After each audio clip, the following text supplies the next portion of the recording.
بسم اللہ الرحمن الرحیم۔ روہیل وائس کے تمام دوستوں کو محبتوں بھرا سلام۔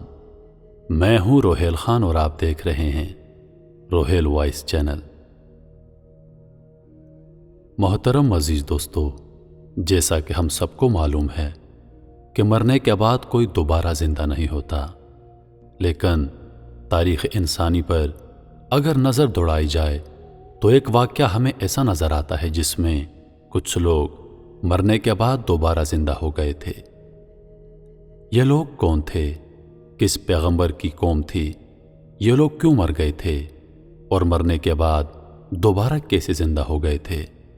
تو چلیے بڑھتے ہیں آج کی اس خوبصورت ویڈیو کی جانب۔ اللہ تعالیٰ نے بنی اسرائیل کی اصلاح کے لیے بہت سارے انبیاء کرام علیہ السلام کو بھیجا۔ ان میں سے ایک نبی حضرت حزقیل علیہ السلام بھی ہیں۔ بنی اسرائیل کا ایک گروہ حضرت حزقیل علیہ السلام کے ساتھ ایک شہر میں رہتا تھا۔ شہر میں طاعون کی وبا پھیل جانے سے ان لوگوں پر موت کا خوف سوار ہو گیا، اور یہ لوگ موت کے ڈر سے سب کے سب شہر چھوڑ کر ایک جنگل میں بھاگ گئے۔ آپ دوستوں کو بتاتا چلوں کہ طاعون ایک ہلاکت خیز بیماری ہے جس میں جسم پر گلٹیاں نکلتی ہیں، تیز بخار ہوتا ہے اور مریض تڑپ تڑپ کر مر جاتا ہے۔ شہر میں جب طاعون کی وبا پھیل گئی تو یہ لوگ موت کے ڈر سے سب کے سب شہر چھوڑ کر ایک جنگل میں بھاگ گئے اور وہیں رہنے لگے۔ اللہ تعالیٰ کو ان لوگوں کی یہ حرکت بہت زیادہ ناپسند ہوئی، چنانچہ اللہ تعالیٰ نے ایک عذاب کے فرشتے کو اس جنگل میں بھیج دیا، جس نے ایک پہاڑ کی آڑ میں چھپ کر چیخ مار کر بآواز بلند یہ کہہ دیا کہ موتوا، یعنی تم سب مر جاؤ۔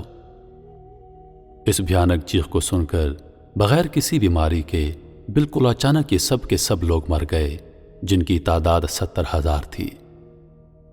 ان مردوں کی تعداد اس قدر زیادہ تھی کہ لوگ ان کے کفن دفن کا کوئی انتظام نہ کر سکے، اور ان مردوں کی لاشیں کھلے میدان میں بے گور و کفن 8 دن تک پڑی پڑی سڑنے لگیں، اور بے انتہا بدبو کی وجہ سے پورے جنگل بلکہ اطراف میں بھی بدبو پیدا ہو گئی۔ کچھ لوگوں نے ان کی لاشوں پر رحم کھا کر چاروں طرف سے دیوار اٹھا دی تاکہ یہ لاشیں درندوں سے محفوظ رہیں۔ کچھ دنوں کے بعد حضرت حزقیل علیہ السلام کا اس جنگل میں ان لاشوں کے پاس سے گزر ہوا۔ اپنی قوم کے 70,000 انسانوں کی اچانک موت اور بے گور و کفن لاشوں کی کثیر تعداد دیکھ کر آپ رنج و غم میں مبتلا ہو گئے۔ آپ کا دل بھر آیا، آنکھوں میں آنسو آ گئے۔ اللہ پاک کے دربار میں دکھ بھرے دل سے گڑ گڑا کر دعا مانگنے لگے، یا اللہ، یہ میری قوم کے افراد تھے جو اپنی نادانی سے یہ غلطی کر بیٹھے کہ موت کے ڈر سے شہر چھوڑ کر جنگل میں آ گئے۔ اے میرے پروردگار، یہ سب میرے شہر کے باشندے ہیں، ان لوگوں سے مجھے پیار تھا، یہ لوگ میرے دکھ سکھ کے ساتھی تھے۔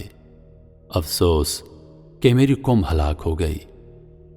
اے میرے پروردگار، یہ وہ قوم تھی جو تیری حمد کرتی تھی، تیری توحید کا اعلان کرتی تھی اور تیری کبریائی کا خطبہ پڑھا کرتی تھی۔ آپ علیہ السلام بڑے سوزے دل کے ساتھ دعا میں مشغول تھے کہ اچانک آپ پر وحی اتر پڑی، اے حزقیل، آپ ان بکھری ہوئی ہڈیوں سے فرما دیجئے کہ اے ہڈیوں، بے شک اللہ تعالیٰ تم کو حکم فرماتا ہے کہ تم اکٹھا ہو جاؤ۔ یہ سن کر بکھری ہوئی ہڈیوں میں حرکت پیدا ہو گئی، ہر آدمی کی ہڈیاں جمع ہو کر ہڈیوں کے ڈھانچے بن گئے۔ پھر یہ وحی آئی، اے حزقیل، آپ فرما دیجئے، اے ہڈیوں، تم کو اللہ کا یہ حکم ہے کہ تم گوشت پہن لو۔ یہ کلام سنتے ہی فوراً ہڈیوں کے ڈھانچوں پر گوشت پوست چڑھ گیا۔ پھر تیسری بار یہ وحی نازل ہوئی، اے حزقیل، آپ یہ کہہ دو کہ اے مردو، خدا کے حکم سے تم سب کے سب اٹھ کر کھڑے ہو جاؤ۔ چنانچہ آپ نے یہ فرما دیا۔ آپ کی زبان سے یہ کلمات نکلتے ہی 70,000 لاشیں